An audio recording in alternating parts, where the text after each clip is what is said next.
Assalamualaikum warahmatullahi wabarakatuh. Sebelumnya kami dari kelompok 4 izin memperkenalkan diri. Nama saya Ani Widiningsih. Nama saya Adilana Rifah. Nama saya Maharani Ripana. Nama saya Nani Agustina. Nama saya Yudi Purwokusumo. Nama saya Firman Lydia. Ibu dan teman-teman sekalian, kami izin melakukan penjelasan materi mengenai RNA. Selamat menyaksikan. Oke teman-teman, jadi pembahasan yang pertama kita akan membahas tentang pengertian RNA. Oke, kita play videonya teman-teman.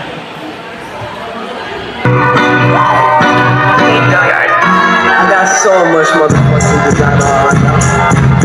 Break it down, bring it back, make it clap. I got 3 whole guys, smooth out.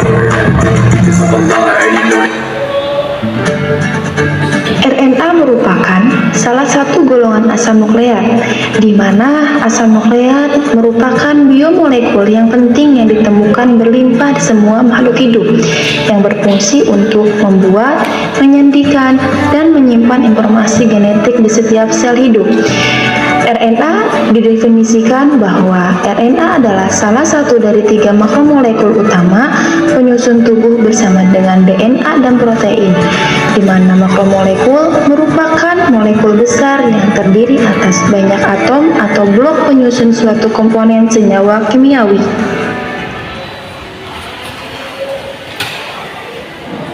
Oke teman-teman, jadi intinya tuh RNA merupakan salah satu asam nukleat yang berfungsi menyimpan informasi genetik setiap sel hidup.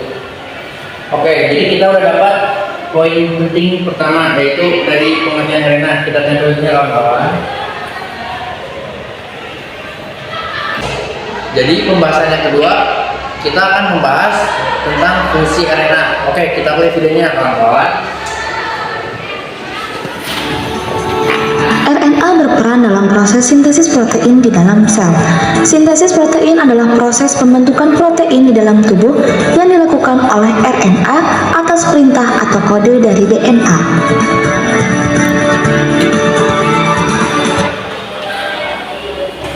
Oke, jadi RNA itu berfungsi dalam proses sintetis protein di dalam sel hidup. Oke, kita udah dapat poin penting yang kedua, tempel. Jadi pembahasan yang ketiga kita akan membahas tentang letak RNA. Oke, kita play videonya. Letak RNA pada sel tubuh terletak di kromosom, di mana kromosom terdapat di dalam nukleus atau inti sel. Kromosom merupakan kumpulan kromatin atau benang-benang halus yang menebal dan memendek saat pembelahan sel, serta bisa menyerap warna.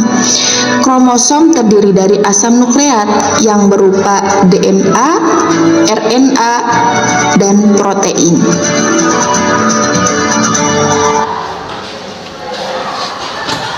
Oke, jadi letak RNA itu berada di dalam kromosom. Kita udah dapat poin penting yang ketiga. Kita tempel kawan-kawan.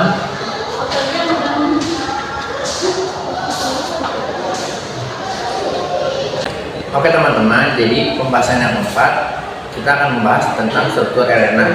Oke, mari kita play videonya ya.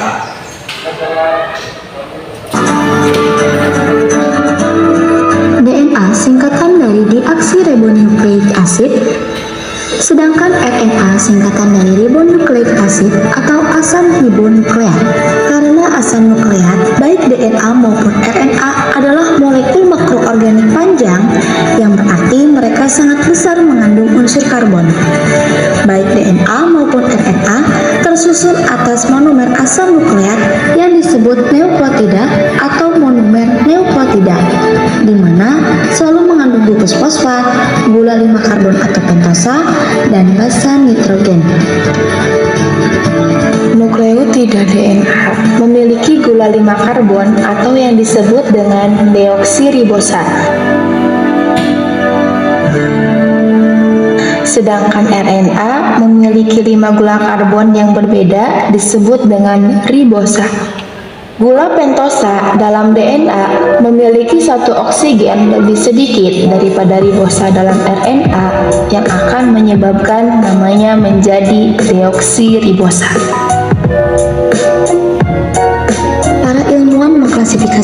basa nitrogen berdasarkan bentuk molekulnya, di mana basa nitrogen dengan struktur cincin ganda yaitu adenin dan guanin yang berbentuk segi 6 dan mengandung 5 nitrogen yang menyatu bersama. Secara kimia diklasifikasikan menjadi purin. Akan tetapi, timin dan sitosin memiliki satu cincin dengan bentuk segi 6 yang secara kimia diklasifikasikan sebagai pirimidin.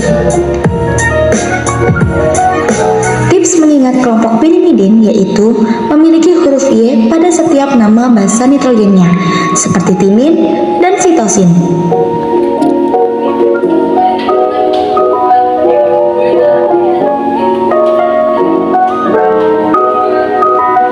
DNA memiliki basa nitrogen, adenin, guanin, dan sitosin. Tetapi timin hanya dimiliki DNA dan urasil hanya dimiliki oleh RNA.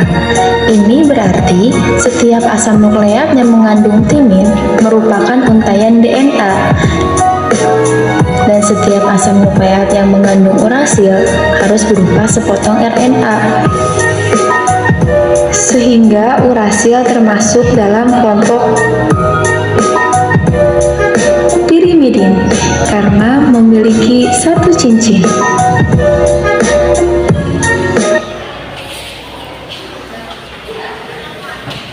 Oke teman-teman, untuk lebih lengkapnya saya akan menjelaskan di papan tulisan teman-teman. Oke teman-teman, di sini saya akan menjelaskan struktur RNA.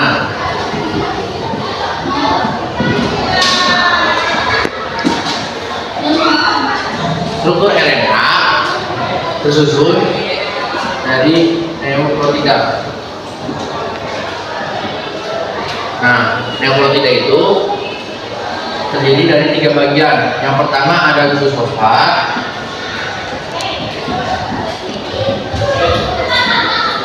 yang kedua ada gula,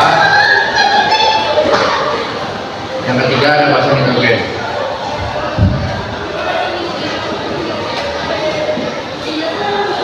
Di dalam gula DNA dinamakan deoksiribosa.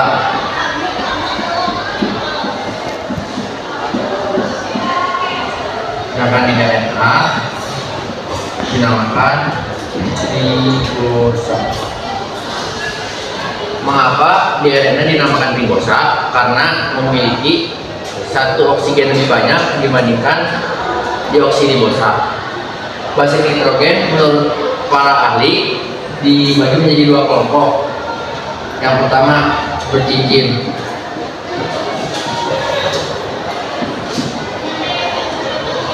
Ganda atau bisa kita sebut purin. Nah, di dalam purin ini yang masuk ke dalam kelompok purin ada adenin dan guanin. Nah, yang kedua bercincin tunggal.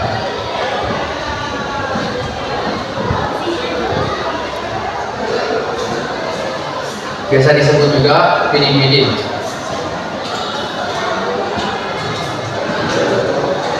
Yang masuk kelompok di dalam pirimidin ada timin, sitosin, sama urasil.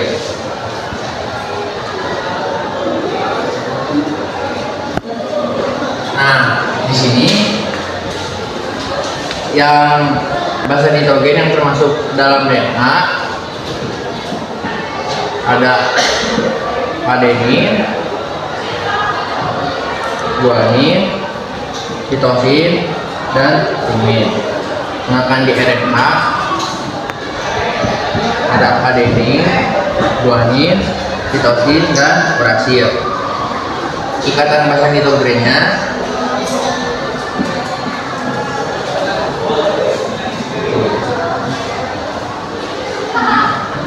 di dalam DNA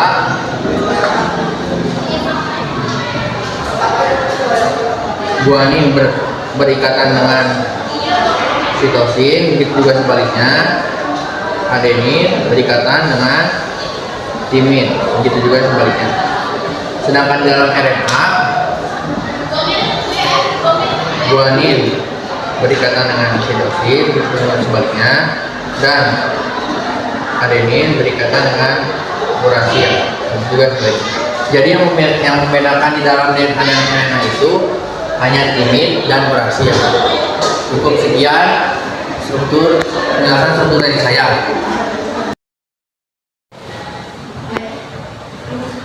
Oke, jadi berdasarkan struktur yang sudah saya jelaskan, di sini kita mendapatkan 3 poin penting dalam struktur. Kita tempel ya. Ada struktur, kata masa nitrogen, sama perbedaan DNA dan RNA.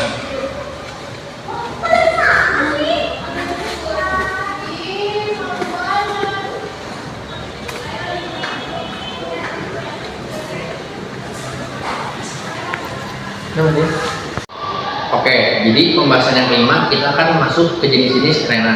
Kita play videonya ya. Jenis RNA. Terdapat 3 jenis RNA. Yang pertama, RNAd atau mRNA, dibentuk oleh DNA melalui transkripsi, berfungsi membawa kode genetik atau kodon dari inti ribosom, di mana kodon adalah kode genetik yang dibawa oleh RNAd yang terbentuk dari triplet base nitrogen, berfungsi menentukan jenis asam amino. Dalam kebanyakan sel manusia ada struktur yang disebut nukleus. Nukleus berisi gen-gen. Pada manusia, gen dibagi antara 23 pasang kromosom. Setiap kromosom mengandung untaian panjang DNA tersusun erat di sekeliling protein yang disebut dengan histon. Dalam DNA ada bagian yang disebut dengan gen. Gen-gen ini berisi petunjuk untuk membuat protein.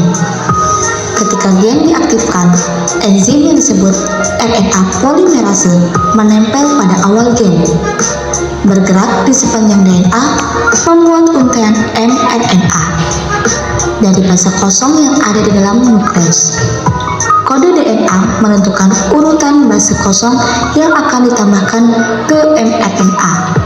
Proses ini disebut transkripsi. Sebelum messenger RNA dapat digunakan sebagai template untuk produksi protein, perlu diproses. Ini melibatkan penghapusan dan penambahan bagian dari RNA. mRNA kemudian bergerak dari inti menuju sitoplasma melalui pori-pori sitoplasma.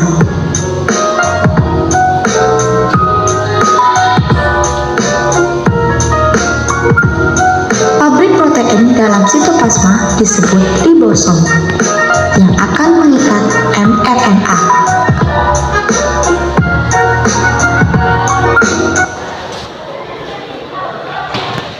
Nah, jadi jenis-jenis RNA itu ada 3. Yang pertama ada mRNA, yang kedua ada tRNA, yang ketiga ada rRNA.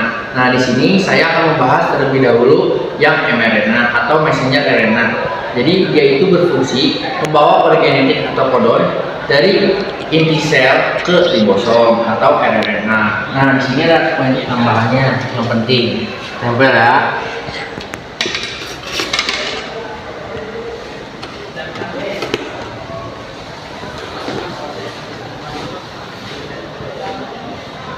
Oke, sekarang kita akan melihat video yang RNA. Yang kedua yaitu RNA-T, terletak di sitoplasma, berfungsi membawa asam amino ke ribosom.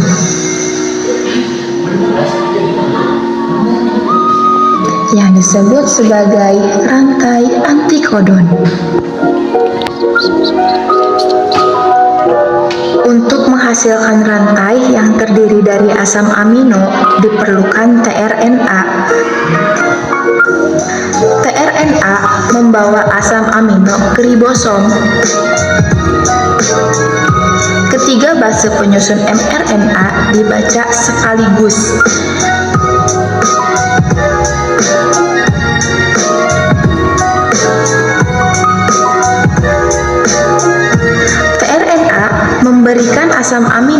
yang sesuai hasilnya, sehingga membentuk rantai dari asam amino. Setelah asam amino terakhir telah ditambahkan rantai asam amino terlipat ke dalam bentuk 3 dimensi yang kompleks untuk membentuk protein.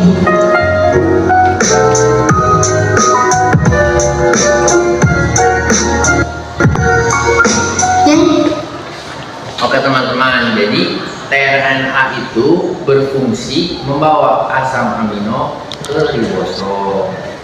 Sekarang kita akan lihat yang rRNA atau ribosom RNA. Kita play videonya ya. Ya, rRNA terdapat di ribosom, berfungsi sebagai penyelaras atau adaptor atau mesin perakit polipeptida atau protein.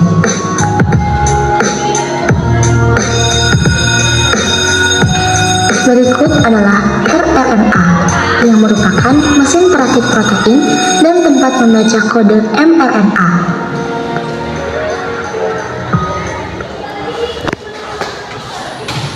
Oke, jadi rRNA itu atau ribosom RNA berfungsi sebagai mesin perakit protein. Oke, itu adalah prinsipnya. Sampai ya teman-teman.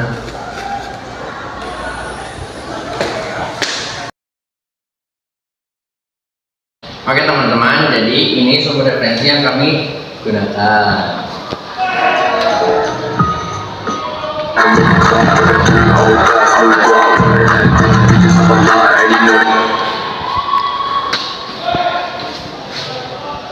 Oke, sekian penjelasan dari saya. Semoga bermanfaat. Terima kasih teman-teman. Goodbye.